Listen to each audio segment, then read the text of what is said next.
مورین خاموش بیٹھی اسے دیکھتی رہی۔ کچھ دیر کے بعد وہ دوبارہ بولا، تم برما کا اصل حسن دیکھنا چاہتی تھی نا، لو تمہاری آرزو پوری ہو رہی ہے۔ مورین نے اس کی بات پہ کوئی رد عمل ظاہر نہ کیا تو وہ اپنی ہلکی مونچھوں کو مروڑتا ہوا کیمپ لگانے کے کام کا معائنہ کرنے چلا گیا۔ رمسا لال اس وقت تک مورین کے لیے خیمہ تقریباً کھڑا کر چکا تھا اور مورین اس کو کام کرتے مضطرب انداز میں دیکھ رہی تھی، کیونکہ ظالم سورج اپنی قہر سمانیوں سمیت پہاڑوں کے پیچھے اتر گیا تھا، مگر اس کی تپش ابھی باقی تھی۔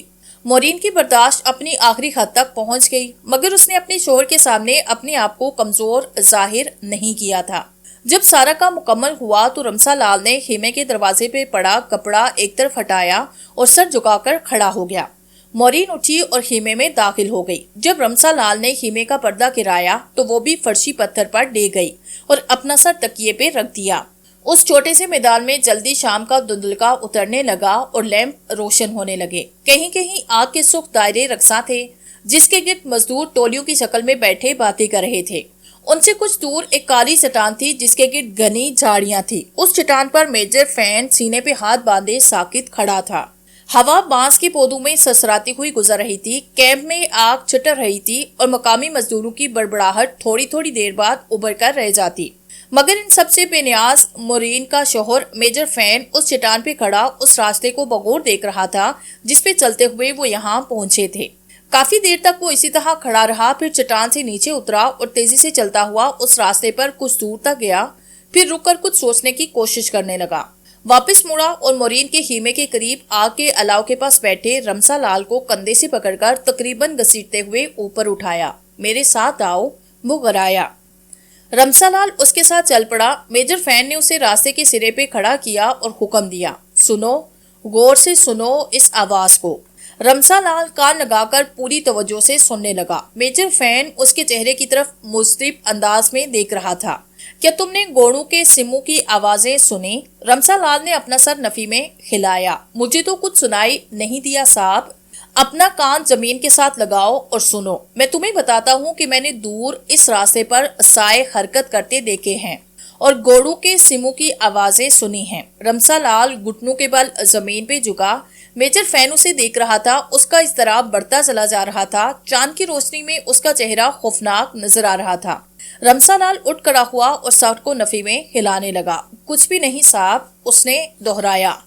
میجر فین نے اس کی کندھے کو سختی سے پکڑا اور اپنی طرف گھماتے ہوئے اس کا چہرہ اپنے چہرے کے قریب لایا۔ اس کی آنکھوں میں جھانکتے ہوئے کہنے لگا، کیا تم مجھ سے جھوٹ بول رہے ہو؟ وہ گرایا، یقیناً تم جھوٹ بول رہے ہو۔ میں آپ سے جھوٹ کیوں بولوں گا صاحب؟ میں قسم اٹھاتا ہوں یہ سچ ہے۔ تم بھی ان کے ساتھ ملے ہوئے ہو۔ میجر فین غصے سے پھٹ پڑا، اسے پیچھے دھکیلتے ہوئے ایڑیوں کے بل گھوما اور اپنے خیمے کی طرف بڑھ گیا۔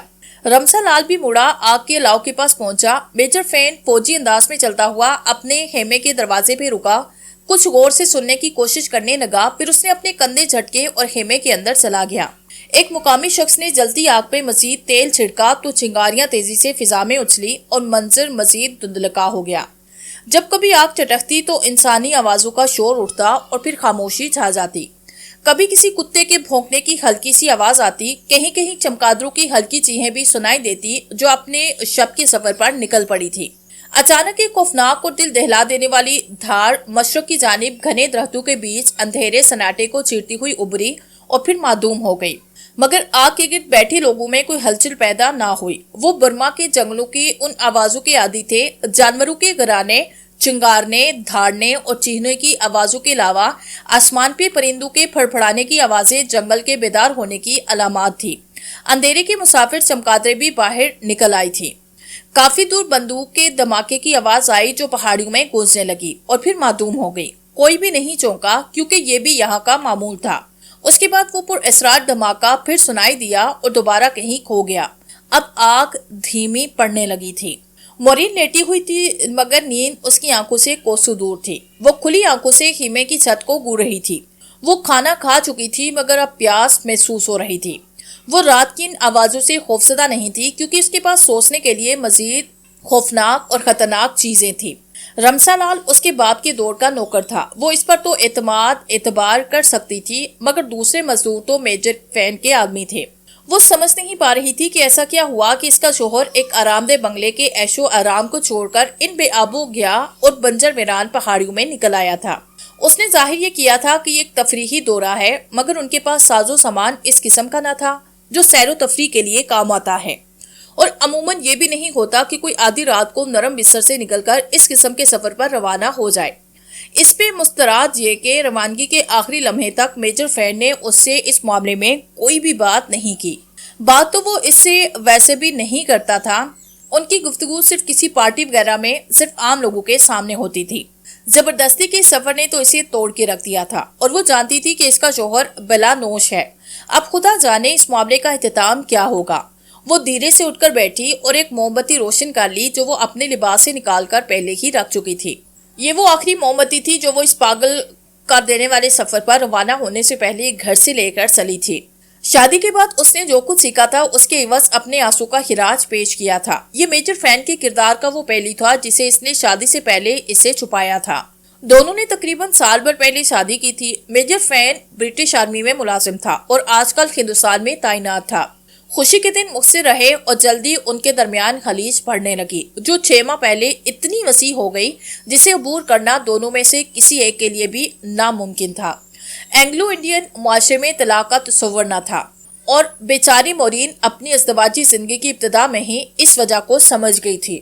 اس نے تکیے کے نیچے سے خط نکالا، موم بتی کی دھیمی روشنی میں ایک بار پھر پوری توجہ سے اسے پڑھنے لگی۔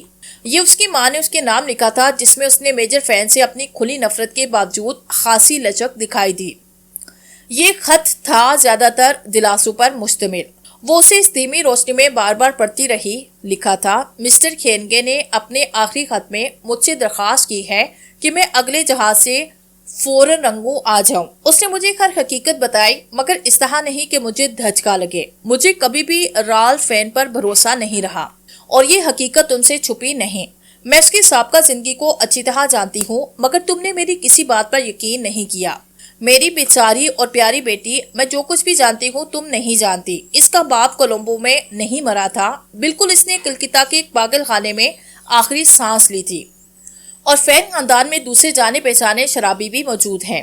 ابھی وہ اتنا ہی پڑھ پائی تھی کہ ایک ہاتھ مورین کے کندھے کے اوپر سے آیا۔ اس نے وہ خط اس کے ہاتھ سے چھینا۔ ایک ہلکی سی چیخ کے ساتھ وہ اضطراری کیفیت میں بکھلا کر مڑی تو دیکھا کہ اس کا شوہر میجر فین غضبناک چہرہ لیے اس کے پیچھے کھڑا تھا۔ اس کی مٹھی بنچی ہوئی تھی اور نیلی آنکھوں میں شدید غصہ تیر رہا تھا۔ وہ دھارا، تو تم اس کا ہاتھ بھی اپنے ساتھ لے کر آئی ہو۔ مورین نے کمبل کے کونے کو مضبوطی سے پکڑ لیا، مگر کچھ بولی نہ ہی کوئی حرکت کی، کیونکہ اس وقت فین کے سر پر پاگل پن کا بھوت سوار تھا۔ میجر فین نے تیزی سے موم بتی کو اٹھایا، اسے خط کے قریب لے جا کر پڑھنا شروع کیا۔ اس کے ہاتھوں کی لرزش اس اضطراری کیفیت کو ظاہر کر رہے تھے جس سے وہ گزر رہا تھا۔ خط پڑھتے ہی اس کے چہرے کے تاثرات بدلے، مگر آنکھوں کی وحشت نہ گئی۔ وہ دھیرے سے بولا، تمہاری ماں کی طرف سے ہے، مگر اس میں بھی جیک ہیرنگے، لعنت ہو اس جیک ہیرنگے پر۔ اس نے موم بتی نیچے رکھی اور خط کے پرزے کرنا شروع کر دیے۔ اس کے منہ سے مغالطات کا طوفان امڑ رہا تھا۔ مورین اس صورتحال سے خوفزدہ تھی۔ اس کے چہرے پر موت کی زردی پھیلتی جا رہی تھی۔ فین نے خزیانی انداز میں کہکہے لگاتے ہوئے اس خط کے پرزے ہوا میں اچھالے اور پھر شرارے برساتی آنکھوں سے اپنی بیوی کی طرف دیکھتے ہوئے بولا، تم جھوٹی اور منافق ہو، تم کیوں نہیں مانتی؟ غصے کی شدت کے باعث وہ اپنا جملہ مکمل نہ کر سکا اور وہیں کھڑا لرزتا رہا۔ اس کی آنکھوں میں قہر تھا۔ میں جانتا ہوں کہ تم ماں نہیں بن سکتی۔ وہ مرا، تیزی سے ہیمے کا پردہ اٹھایا اور پھر باہر نکل گیا۔ مورین اس کے واپس جاتے قدموں کی چاپ سنتی رہی۔ ایک زوردار دھار رات کے سناٹے کو چیرتی ہوئی کہیں دور ابڑی اور پھر کہیں قریب ہلکی پڑپڑاہٹ کی آواز سنائی دی۔ شاید کوئی پرندہ ہیمے کے اوپر سے گزرا تھا۔ پھوپ پھٹتے ہی یہ مختصر قافلہ ایک بار پھر اپنے خوفناک سفر پر روانہ ہوا۔ میجر فین پوری طرح شراب کے نشے کے زیر اثر نظر آ رہا تھا۔ وہ حسب معمول قافلے کی دم کے آخری سرے پر تھا اور کافی پیچھے رہ جاتا۔ وہ رک رک کر کچھ سننے اور دیکھنے کی کوشش کرتا۔ اب وہ ان پہاڑیوں سے نکل کر شمالی مشرق کی طرف ایک پیالہ نما وادی میں اتر رہے تھے جہاں دریائے سلوین کا ایک معاون دریا بہہ رہا تھا۔ خشک موسم شروع ہو چکا تھا، اس لیے یہ پورا علاقہ شدید تپش اور گرد کا منظر پیش کر رہا تھا۔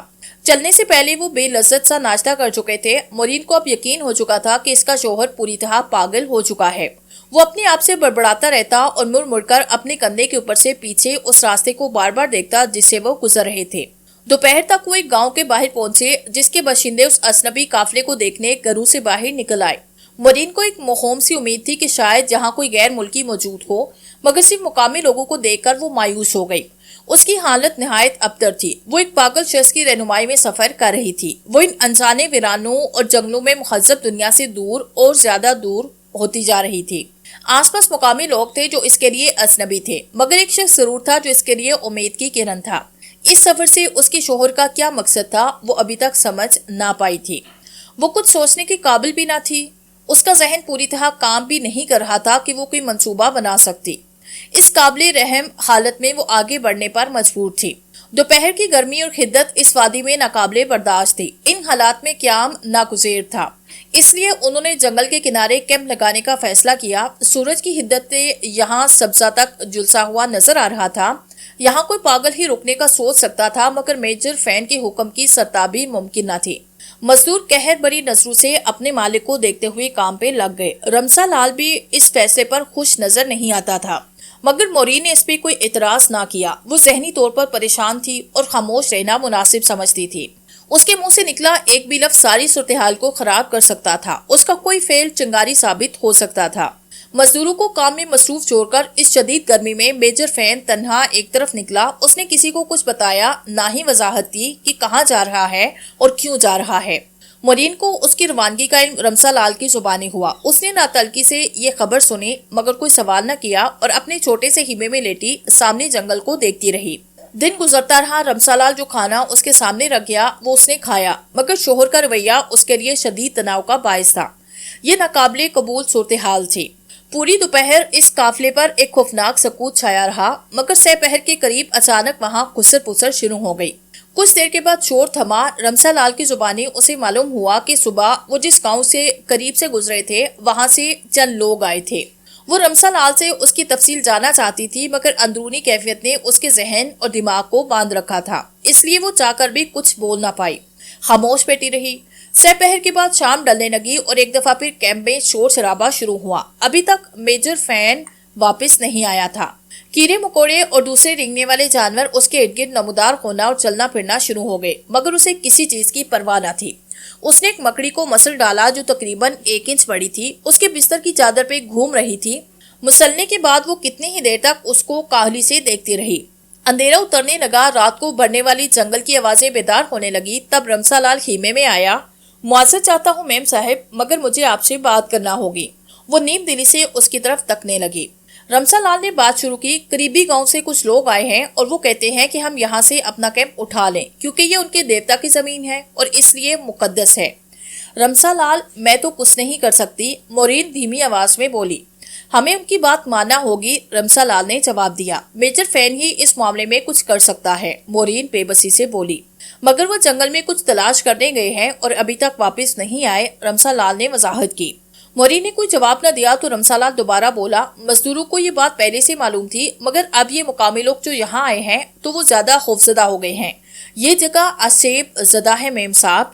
اس کی بات سنتے ہی مورین اٹھ کر بیٹھی، ایک جھرجھری لے کر اپنے سر کو جھٹکا، اپنی یاسیت دور کرنے کی کوشش کی اور بولی، کیا مطلب ہے تمہارا؟ اس جنگل میں ایک قدیم مندر کے کھنڈرات ہیں جہاں ایک رشی کی باقیات دفن ہیں۔ اس کی روح اس جگہ کی حفاظت کرتی ہے اور اس کی وجہ سے شام کا اندھیرا پھیلنے کے بعد یہاں کوئی بھی نہیں رہ سکتا، رمسا لال نے وضاحت کی۔ مگر گاؤں کے آدمی جو اس وقت یہاں آئے ہیں، مورین بولی، وہ سب سورج ڈھلنے سے پہلے آئے تھے میم صاحب، اندھیرا پھیلنے کے بعد یہاں کوئی نہیں آتا۔ دیکھیے وہ کتنے خوفزدہ ہیں۔ صورتحال کے تقاضے کے تحت بادل نحاسہ مورین اٹھی، خیمے سے باہر آ کر ادھر ادھر دیکھا۔ آگ کا بہت بڑا الاؤ کیمپ کے عین درمیان روشن تھا۔ سارے لوگ اس کے گرد دائرے کی شکل میں جمع تھے۔ اس وادی پر اسیب کا اثر ہے میم صاحب، رمسا بولا۔ اس وادی میں رات صرف وہی گزار سکتا ہے جس کا دل لالچ سے پاک ہو۔ مورین اس کی طرف دیکھتی رہی۔ کیا مطلب تمہارا؟ مطلب یہ میم صاحب کہ جس کے دل میں رتی بھر بھی لالچ ہوگا وہ رات کو یہاں موجود ہو تو صبح پھو پٹنے سے پہلے مر جائے گا۔ کس طریقے سے؟ رمسا لال نے اپنے کندھے اچکائے۔ کوئی نہیں جانتا۔ تم خوفزدہ ہو؟ اس نے پوچھا۔ میں بالکل خوفزدہ نہیں، کیونکہ میں اس وادی میں کئی برس پہلے ایک رات گزار چکا ہوں۔ تم تنہا تھے؟ 2 لوگ اور تھے میرے ساتھ۔ ان کے ساتھ کیا ہوا؟ ایک کو صبح ہونے سے کچھ پہلے ایک سانپ نے ڈس کر مارا، دوسرا ابھی بھی زندہ ہے۔ مورین نے کندھے اچکاتے ہوئے پوچھا، کیا تم جانتے ہو میجر فین کہاں گیا ہے؟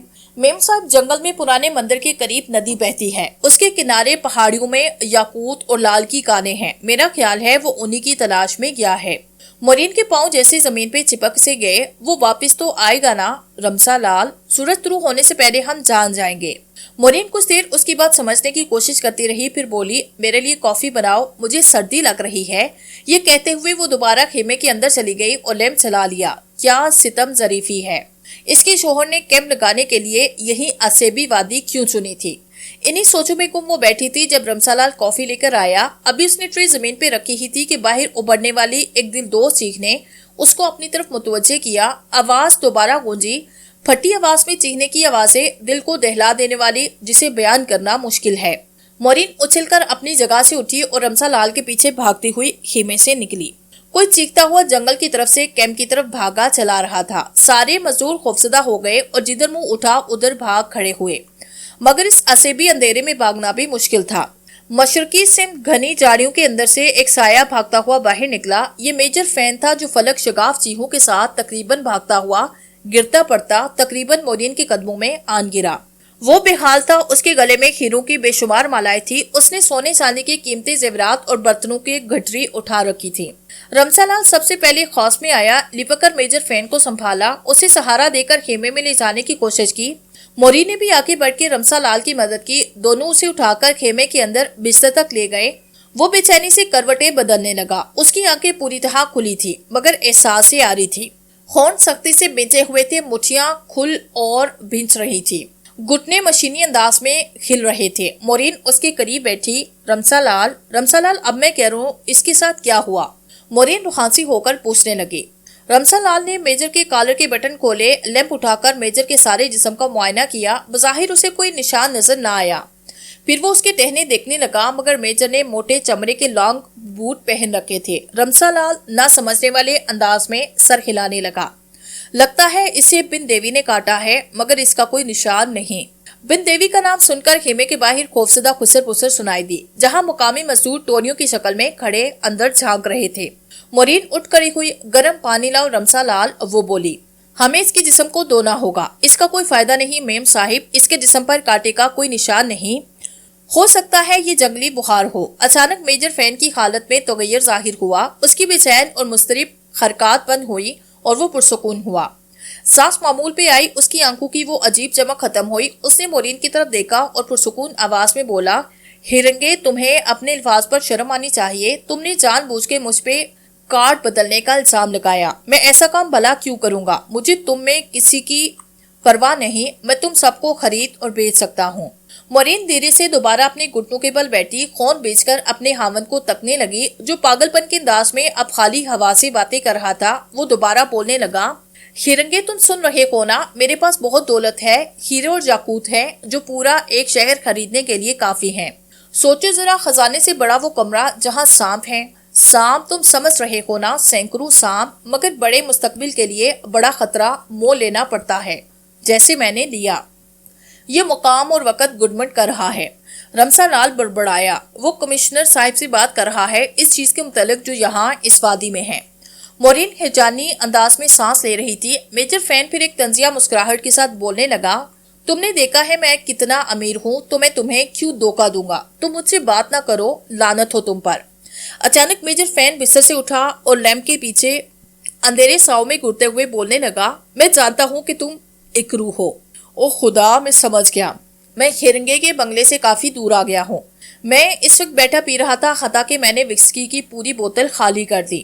پھر وہ یوں آگے جھکا جیسے کان لگا کر کچھ سن رہا ہو۔ ہاں، میرے واپس آنے کی ایک وجہ تھی، خدا گواہ ہے میرا یہ منصوبہ نہیں تھا، میں کسی وجہ سے واپس گیا تھا۔